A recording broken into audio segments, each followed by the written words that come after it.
नमस्कार दोस्तों, आज हम पूर्वजों को लेकर बात करेंगे, इंसेस्टर्स को। तो जब हम टैरो रीडिंग करते हैं या किसी से कुछ जानने की कोशिश करते हैं तो अक्सर आपने देखा होगा कि हम बोलते हैं कि हमारे इंसेस्टर्स, एंजल गाइडेंस क्या है। तो जो हमारे पूर्वज हैं, क्या ये वास्तव में हमें आशीर्वाद देते हैं जो स्वर्ग लोक सिधार गए हैं? इसके विषय में आज हम डिटेल में बात करते हैं। तो स्वागत है आपका हमारे YouTube चैनल में और आप अंत तक बने रहिएगा। ये बहुत ही इम्पोर्टेंट टॉपिक है, इस पे काफ़ी दिन से चर्चा चल रही थी, तो मैं सोचा मैं आपके लिए इसमें कुछ डिटेल लेकर आऊँ। तो दोस्तों, होता क्या है, जो हमारे पूर्वज हैं वो वास्तव में हमें आशीर्वाद देते हैं, स्वर्ग लोक में बैठ के आशीर्वाद देते हैं। लेकिन बात यह आती है कि कौन से पूर्वज हमारे आशीर्वाद देते हैं। तो यहाँ पे अब कैटेगराइज होता है, जो हम जिन पूर्वजों की, जिन माता पिता की अपने जीवित रहते हम उनके आशीर्वाद लेते हैं, चाहे वो दादा दादी, नाना नानी जो भी हों, हम उनसे आशीर्वाद लेते हैं, उनकी सेवा करते हैं। फिर वो अपनी उम्र पूरी करके जब वो स्वर्गलोक चले जाते हैं तो वो जब तक उनके पुनर्जन्म नहीं होता तब तक वो हम लोगों से कनेक्टेड रहते हैं।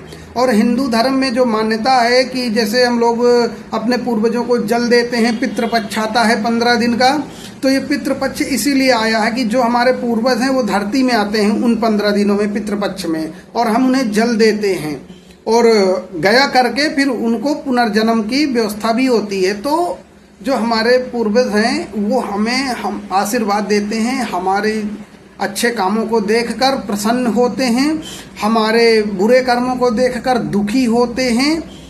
ये हमेशा होता ही है, ठीक है।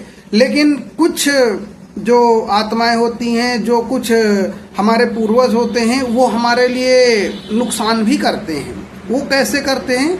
जो पूर्वज आपके दुखी होकर इस धरती से जाते हैं, जैसे बुढ़ापे में उनकी सेवा नहीं हुई या उन्हें पीट पीट के मार दिया, मतलब उन्हें दुख देकर मार दिया, या वृद्धाश्रम में छोड़ दिया, उन्हें बुढ़ापे में उनकी सेवा नहीं की, तो वो अपने मृत्यु के बाद आपको फिर आशीर्वाद नहीं देते, बल्कि वो आपको श्राप देते हैं। क्योंकि उनका जो दुख है, जो दर्द है, जो आपने कष्ट दिया, जो आपने कर्मा क्रिएट कर दिया, वो कर्मा आपको मिलता है। तो इस प्रकार से हमारे इंसेस्टर्स हमारे लिए पॉजिटिव और निगेटिव दोनों प्रकार की एनर्जी शो करते हैं। ये बहुत बड़ी चीज़ है दोस्तों, इसको हम लोग हल्के में लेते हैं, समझ नहीं पाते, लेकिन ये होता है। अच्छा, इसी के कारण घर का शुक्र भी खराब होता है, घर की लक्ष्मी भी रूठ जाती है। अगर कोई घर में किसी औरत का अपमान करता है ना, और जो बूढ़ी हैं, दादी लोग होती हैं, नानी लोग जो भी हैं, तो वो जब स्वर्ग जाते हैं ना, जब उनकी मृत्यु होती है, उसके बाद आपकी श्रीहीन हो जाता है आपका घर, आपका शुक्र खराब हो जाता है। जो बच्चे होते हैं, खासकर बच्चियां जो होती हैं उस घर में, तो या तो होती ही नहीं है, या होती हैं तो वो उनकी शादियां नहीं होती हैं। ये शुक्र खराब हो जाता है। घर में आप अमीर थे और अचानक से आप गरीब हो जाते हैं, जैसे 4 पीढ़ी पहले आप अमीर थे फिर गरीब होने लगते हैं। उसका कारण यही होता है कि आपके पूर्वज आपसे नाखुश हैं।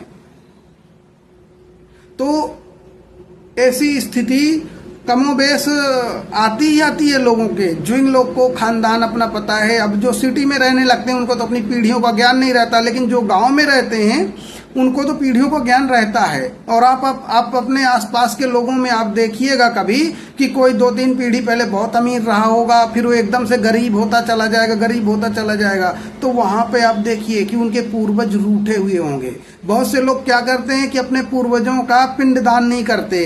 उनका जैसे मृत्यु के बाद हमारा दिन और तेरही का होता है कार्यक्रम सनातन में, हिंदुओं में खासकर, तो वो लोग नहीं करते। जब नहीं करते तो वो पितृ, उनके जो हैं पूर्वज, वो भटकते रहते हैं। और जब भटकते हैं, उनको मुक्ति नहीं मिलती, उनको शांति नहीं मिलती, तो वो आपको नुकसान पहुंचाते हैं, आपके घर को दूषित करते हैं। जो लोग कह देते हैं ये वास्तु का खराब है घर का, वो वास्तु कुल मिला के पूर्वजों के द्वारा ही खराब होता है। आपके घर में लड़ाई झगड़े होते हैं, घर में रिश्ते अच्छे नहीं चलते, घर में टकराव होता है, ठीक है, ये जैसे कोई काम कर रहे हैं, काम धंधे में ब्रेकअप लग जाता है, रुकावटें आती हैं, अचानक से नुकसान होता है, तो ये पितृ जब हमारे नाराज हो जाते हैं, हमसे रुष्ट होते हैं, तब ये चीज़ें होती हैं हमारे साथ में। और इनका कहीं इलाज नहीं है कि आप कहीं जाओगे तो ठीक हो जाएगा, कोई तांत्रिक ठीक कर देगा, तांत्रिक भी नहीं कोई ठीक कर सकता है इन चीज़ों को। इनका एक ही उपाय होता है कि अपने पूर्वजों की आप मुक्ति करें। जब तक आप मुक्ति नहीं करेंगे पूर्वजों की, तब तक पूर्वज आपको परेशान करते रहेंगे। जो दुखी होकर आपसे गए हैं और जो सुखी होकर जाते हैं, जिनके मृत्यु बहुत अच्छी होती है, आप सेवा करते हैं उनकी, खुश होकर आपसे जाते हैं, वो बहुत आशीर्वाद देते हैं। कोई कोई आप परिवार देखो, कोई कोई फैमिली देखो, पीढ़ियों से चली आ रही है, हमेशा अमीर थे, हमेशा सुखी थे, तो वो यही होता है कि उनके पूर्वज उनको आशीर्वाद दे रहे हैं, वो आगे बढ़ रहे हैं, खुशहाल है परिवार, कोई लड़ाई झगड़े नहीं है, शांति है परिवार में, तो ये पूर्वजों का आशीर्वाद होता है। तो पूर्वज जन्म भी लेते हैं और वो खुश होकर आपके ही घर में वापस से जन्म लेते हैं, ये भी होता है। तो ऐसी स्थिति बनती है। लेकिन अगर दूसरे आप धर्मों में बात करो, जैसे दूसरे मजहब में, पंथ में, धर्म तो हमारा सनातन ही है, तो जैसे इस्लाम में है, ईसाई में है, तो इनमें जो होता है ना, पुनर्जन्म की स्थिति नहीं बनती। पुनर्जन्म की स्थिति सिर्फ वहीं बनती है जहाँ पर लोगों को जलाया जाता है। जिनको जलाते नहीं हैं उनमें पुनर्जन्म की स्थिति नहीं आती, क्योंकि जो आत्मा होती है वो शरीर से बंधी हुई होती है, और ये लोग जब मिट्टी में दफन कर देते हैं शरीर को, तो वो आत्मा वहीं भटकती रहती है, उसी क्षेत्र में भटकती रहती है, उसका जन्म नहीं हो पाता है। तो वो लोग का जो कॉन्सेप्ट है कि पुनर्जन्म नहीं होता, वो उनका कॉन्सेप्ट सही है, क्योंकि वो लोग आज भी ये मान के चलते हैं कि उनके कोई कयामत की दिन आएगी, उस दिन शुक्राचार्य आएंगे और उन सबको पुनः जीवित कर देंगे। वो लोग ये मान के चलते हैं। तो उनका ये मानना वो जीवित होगा कि नहीं, वो तो किसी के बस में नहीं है कि कोई आत्मा शरीर में घुसा देगा, लेकिन ये है कि वो आत्मा बंधी हुई होती है। जब तक वो शरीर नष्ट नहीं होता तब तक उस आत्मा की मुक्ति नहीं होती है। लेकिन सनातन में हमारे जैसे ही शरीर का दाह संस्कार होता है, वैसे ही वो आत्मा स्वच्छंद हो जाती है, उसको कोई शरीर नहीं मिलता कि वो प्रवेश कर जाए, तो उसे जन्म लेके आना पड़ता है। अब वो अगर उसके हमने कर्म कर दिए, सारे जो अंतिम संस्कार के कर्म होते हैं वो पूरे कर दिए, उनकी मुक्ति का रास्ता कर दिया, उनका पिंडदान कर दिया, तो पुनर्जन्म लेके घर पे आ जाते हैं। अगर आपसे प्रसन्न हैं तो, अगर आपसे प्रसन्न नहीं तो कहीं और जन्म लेते हैं। लेकिन अगर वो आपसे प्रसन्न हैं तो वो आपको हमेशा आशीर्वाद देते हैं, आगे बढ़ाते हैं, क्योंकि हमारे पूर्वज जो अच्छे कर्म संचित करके जाते हैं, जो पुण्य लेकर वो स्वर्ग लोक में जाते हैं, वो उस पुण्य को आपको ट्रांसफर करते हैं हमेशा।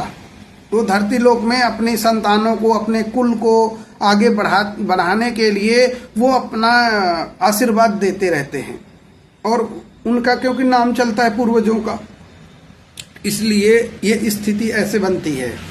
तो कभी भी जिनके पूर्वज हैं, अगर दिक्कत आ रही है, कहीं से कोई मालूम चल रहा है कि उनके घर में पितृदोष लगा, इसी को दोस्तों पितृदोष बोलते हैं। तो अगर किसी का पितृदोष लगा है किसी के घर में, तो उसको पितृदोष से मुक्ति जरूर करा लेनी चाहिए। जब तक पितृदोष से मुक्ति नहीं होती वो घर कभी आगे नहीं बढ़ पाता है। और इसी के कारण से लड़ाई झगड़े, परिवार का विखंडन, अलगाव, ये जो होता है ना, निगेटिविटी, ये सब पितृदोष का ही कारण होता है।